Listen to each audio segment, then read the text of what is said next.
Olá, meu amigo, minha amiga, bem-vindos a mais um Portal do José.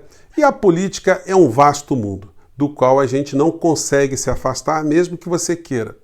Porque todas as pessoas, como diria Aristóteles, são animais políticos. Animais no sentido de sermos animais, mas racionais. E por conta disso, a gente sempre exercer a nossa racionalidade para reivindicar, protestar, negociar, alterar situações, alterar emoções.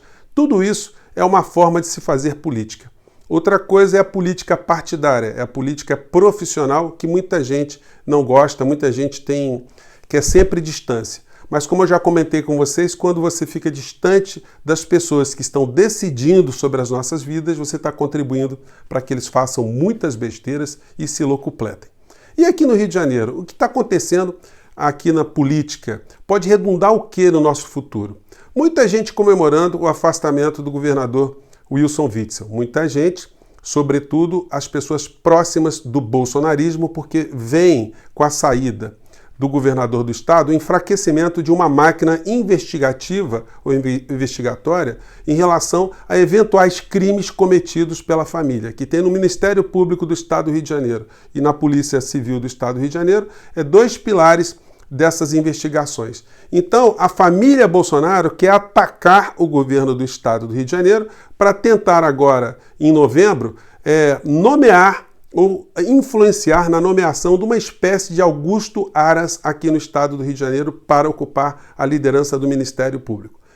Gente, o Ministério Público, no plano federal, tem o mais alto cargo que aqui no Brasil é chefiado por Augusto Aras.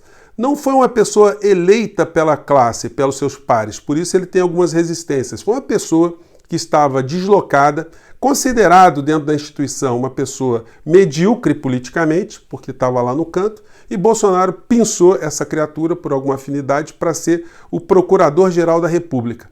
O Procurador-Geral da República ele tem a atribuição de processar o presidente da República quando acontecem denúncias, acontecem situações muito graves da competência do Procurador-Geral em relação ao presidente da República. Nos estados, cada estado tem um Ministério Público e o mais alto cargo do Ministério Público é o Procurador-Geral de Justiça. Aqui no Rio de Janeiro, em novembro, haverá eleições para esse novo Procurador-Geral de Justiça. O governador não é obrigado a escolher alguém dessa lista, ele pode escolher também uma pessoa alinhada com os seus perfis políticos e ideológicos, seus interesses pessoais. Isso aconteceu durante muito tempo aqui no Brasil, foi ganhando uma alteração por conta da democracia que foi oxigenando essas instituições todas e os governadores passaram a nomear figuras indicadas pela própria classe, ou seja, pelo próprio Ministério Público. Então a família Bolsonaro tem muito interesse em que Wilson Witzel não esteja mais no cargo e que a influência que possa ser exercida junto ao novo Procurador-Geral de Justiça do Rio de Janeiro seja por indicação da família Bolsonaro. Então, eles teriam que ter o controle sobre o vice que vai substituir Wilson Witzel. Mas o vice também está sendo denunciado no esquema do partido do pastor Everaldo. O pastor Everaldo é uma espécie de santo casamenteiro que junta no mesmo casamento a Flor de Lis, o pastor Ottoni de Paula, a família Bolsonaro, Wilson Witzel, enfim, no final da história, como a gente está vendo nas matérias, sobra muito dinheiro na conta do pastor, dos seus filhos e poder político. Muita gente indicada, muita gente usando a religião como biombo central, mas por trás eles estão sempre se locupletando, fazendo negócio, enfim, pervertendo, né, o sentido importantíssimo que tem na vida das pessoas, a sua conexão espiritual, o seu tempo que dedica a coisas nobres, a coisas importantes. A gente já tratou disso em alguns temas, né, mas vamos voltar aqui para a política. O mesmo ministro que afastou Wilson Witzel, um ministro do STJ, que é uma instância anterior ao Supremo Tribunal Federal, que é composto por 33 ministros. Esse ministro, o Benedito Gonçalves, ele afastou então Wilson Witzel.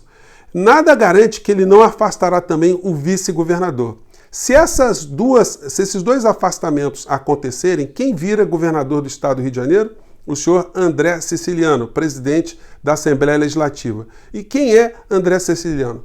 É um deputado estadual eleito pelo Partido dos Trabalhadores. Então, ele, como presidente da Assembleia Legislativa, passa a ser o novo governador do estado. E aí ele passa a ter o direito de indicar também o novo Procurador-Geral de Justiça.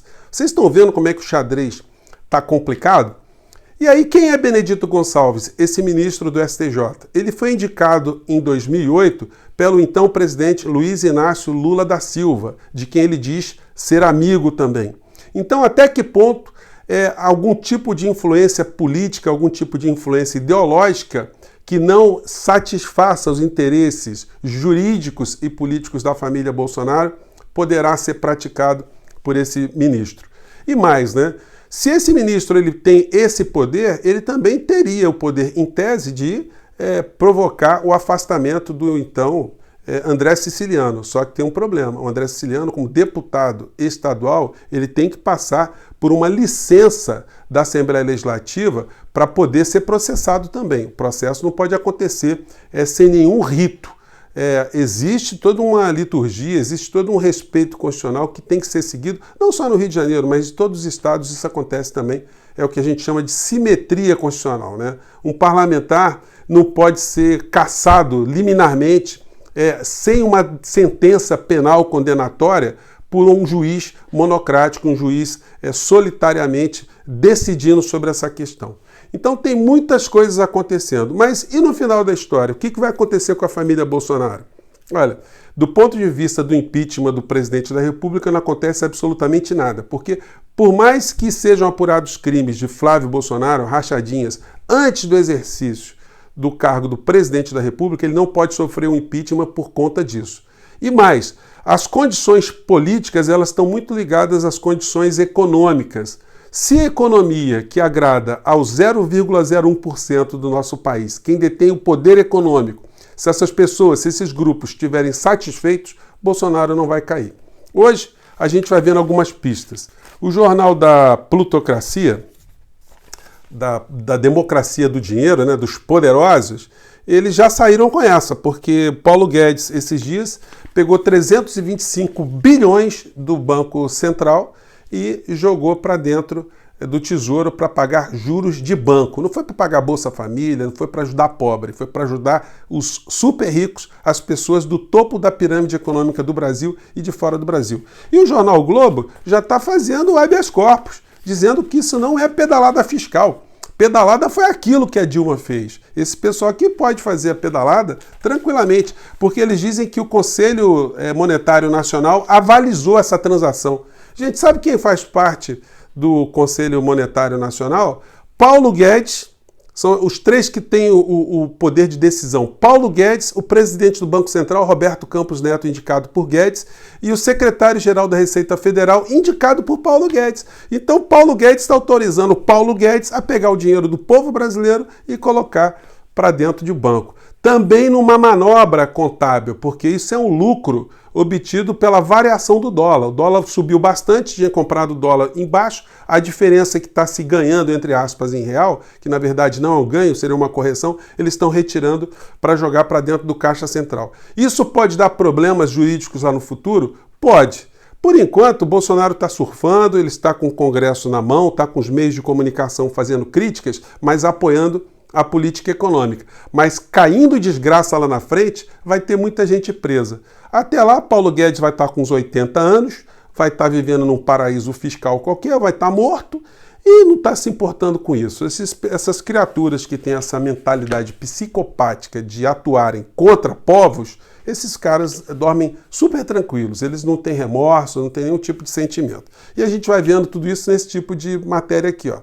Paulo Guedes quer mexer no orçamento para ajudar que o Renda Brasil continue tendo algum tipo de fôlego, mas para isso ele quer tirar dinheiro de pobre, ele quer mexer com dinheiro de pobre. Em nenhum momento ele pensa em mexer em um átomo, um centavo dos super ricos que no período da pandemia aqui no Brasil, segundo a ONG Oxfam, receberam ou tiveram um lucro de mais de 49 bilhões de reais. Enquanto você, eu, todo mundo se virando, um ou outro recebendo um benefício, as pessoas que estão no topo da pirâmide não são incomodadas por Paulo Guedes. Se ele mexesse num dinheirinho dos seus patrões, dos seus sócios, ele poderia muito bem tirar dinheiro dos super ricos para dar para os super pobres. Mas o que ele quer fazer é tirar dinheiro de pobre para dar para super pobre, para eleitoralmente o presidente da República manter tudo o que está acontecendo aí, ficar impune e o Brasil continuar a ser saqueado. Como eu disse a vocês, o Brasil não tem governo.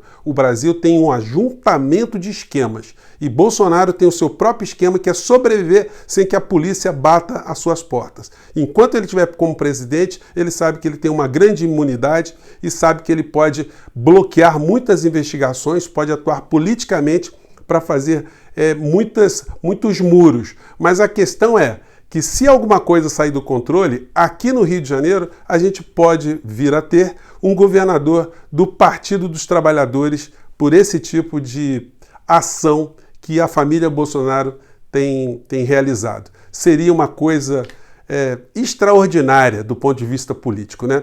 Vamos aguardar os próximos movimentos, porque essa gente não brinca em serviço. Eles estão analisando todas essas componentes e uma coisa eu garanto, esse pessoal não quer ver ninguém de esquerda tomando conta de governo em lugar nenhum. Eu fico por aqui, vamos aguardar os acontecimentos e até o nosso próximo vídeo. Tchau, gente!